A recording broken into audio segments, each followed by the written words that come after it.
Hey guys, Smiling Reviewer here, and welcome back to my monthly series, The Smiling Release Radar, where I let you guys know all about the upcoming movies and TV shows of the month that you might be interested in. The month of August is looking a lot like my university experience. It's starting off with a fresh, fun, and energetic start, and as it starts to go on, it slowly becomes more real and more terrifying. I'm gonna have timestamps for all the showcases in the description below, so you can skip past anything you aren't interested in. But without further ado, let's get this started with our first release of August, The Suicide Squad on August 5th. The Suicide Squad is one I'm honestly super excited for. After the really unfortunate mess of David Ayer's 2016 Suicide Squad, DC has turned to James Gunn to do what he does best, which is humanize a ragtag group of unlikely people in a perilous story that doubles as a fresh take on an existing genre. We saw this with his amazing work on Marvel's Guardians of the Galaxy films, in which he incorporated superheroes with a space adventure, and now Suicide Squad, which he describes as, and I quote, a 1970s style war caper with shitty supervillains. Honestly though, this movie looks like what the first one should have been. A really fun action-adventure film that embraces the absurdity of its concept, which is using obscure supervillains to fight even worse supervillains. And James Gunn seems to have total freedom, not just from the heavy studio involvement that seemed to really impact the first movie, but also a freedom that he otherwise might be more cautious of at Disney, with their content being more family friendly. But Suicide Squad having a hard R rating with lots of cursing and lots of blood and gore, it sounds very fitting, and it sounds like it's going to be so much fun. On the topic of superheroes, James Gunn and Marvel, next up we have Marvel's newest animated series, What If, on August 11th. This is one that I think is super awesome as well. It's an animated series that will showcase alternate stories from the Marvel Cinematic Universe, but if something had changed. For example, some of the episodes we know we're getting is what if Peggy Carter received the Super Soldier Serum instead of Steve Rogers? And what if T'Challa, Black Panther, was picked up by Yondu as a kid instead of Star-Lord in Guardians of the Galaxy? That last one I'm especially excited for a bittersweet reason, because it's Chadwick Boseman's last time playing the role of T'Challa, a role that he truly made his own, and it's such a shame the world didn't get to see more of what he could have done with him. But yeah, I think this show is just such a cool idea, because as a viewer, we always come up with these crazy hypotheticals after watching these movies, or at least I do. But this series will actually realize some of those hypotheticals and flesh them out and give us an actual glimpse into it. There really is just limitless potential on the stories they could tell, so I can't wait.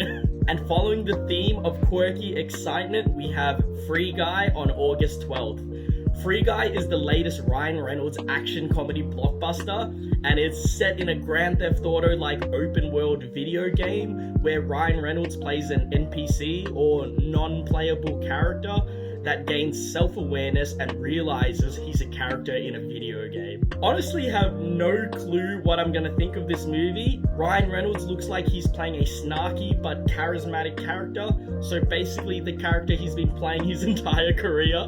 But in saying that, I would be lying if I said I didn't absolutely enjoy watching him play this character over and over again, because he just does it so well.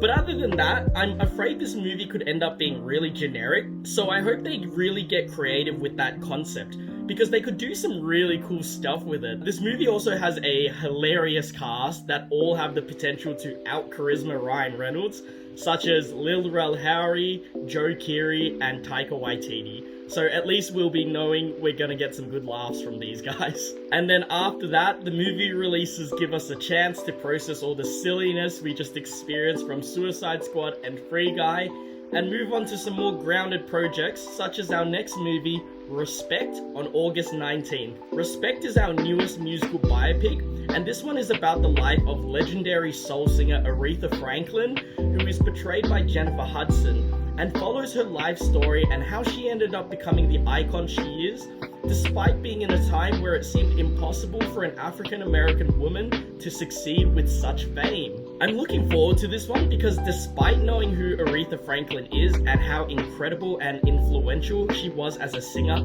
I don't actually know anything about her history, so I'm excited to discover it as an audience member. And I think Jennifer Hudson will do such a great job.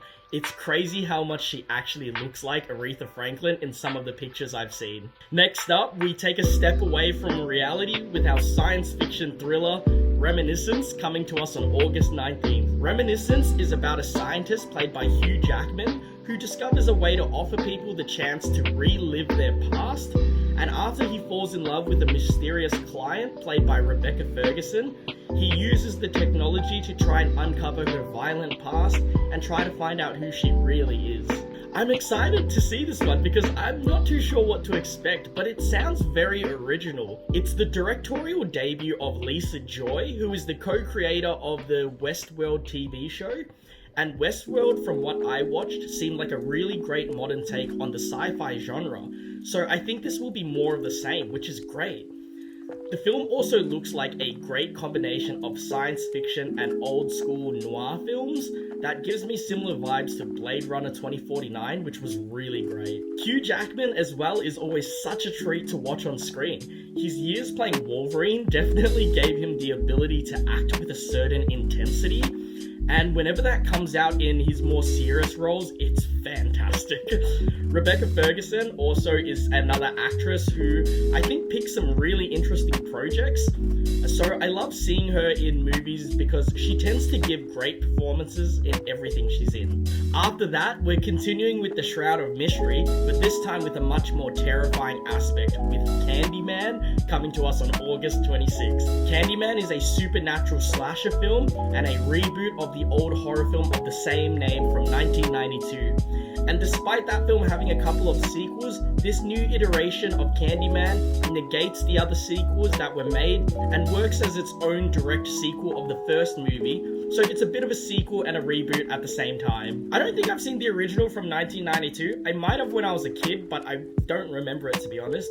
And I don't think you need to have seen the original for this one, because it seems very standalone. But the trailer for this one has me super intrigued. It's essentially about an artist played by Yahya Abdul-Mateen II, who begins to uncover the mythos of the Candyman that once terrorized the neighborhood he lives in. And he begins using that story as an inspiration for his art, only to discover he's beginning to lose his sanity and realize maybe this story is more than just a story. I'm super excited for this one because it seems like more than just your surface level horror movie. The story and themes seem very interesting, and I'm looking forward to seeing what they do with the Candyman story. And I'm also looking forward to Yahya Abdul-Mateen II absolutely killing it in this. He did such a great job as Black Manta in 2018's Aquaman, and he looks like he's gonna give us a really chilling performance in this movie. It's pretty rare that I'm excited for a horror movie, but this one looks like it's one worth getting excited over. And finally, if Candyman seems a bit too spooky for your liking, but you want a high-stakes story still, then you're in luck because on the same day, we're getting Stillwater on August 26th. Stillwater is a new crime drama starring Matt Damon as an unemployed oil rig worker from Oklahoma who sets out to prove his convicted daughter's innocence after she is accused of murdering her roommate and lover in France. I'm gonna make the obvious comparison of the other American guy has to travel to France to save his daughter from a very perilous situation movie, which is 2008's Taken with Liam Neeson. And this movie looks like it holds a lot of similarities to that, but rather than being an action movie like Taken and our lead being an ex-CIA agent, the reason this movie has me intrigued is because this looks like a much more grounded and potentially realistic approach on a similar scenario. And our lead, played by Matt Damon, seems just as determined as Liam Neeson in Taken, but Matt Damon's character in this is just a regular guy, so it'll be interesting what route this movie decides to take. This movie is also written and directed by Tom McCarthy, who also wrote and directed 2015's Spotlight, which won the Academy Award for both Best Picture and Best Original Screenplay.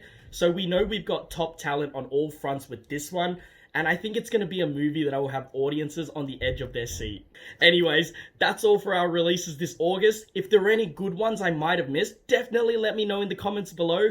And if you enjoyed this video, don't forget to leave a like below and subscribe for more content. And I'll catch you guys in the next one. See you later.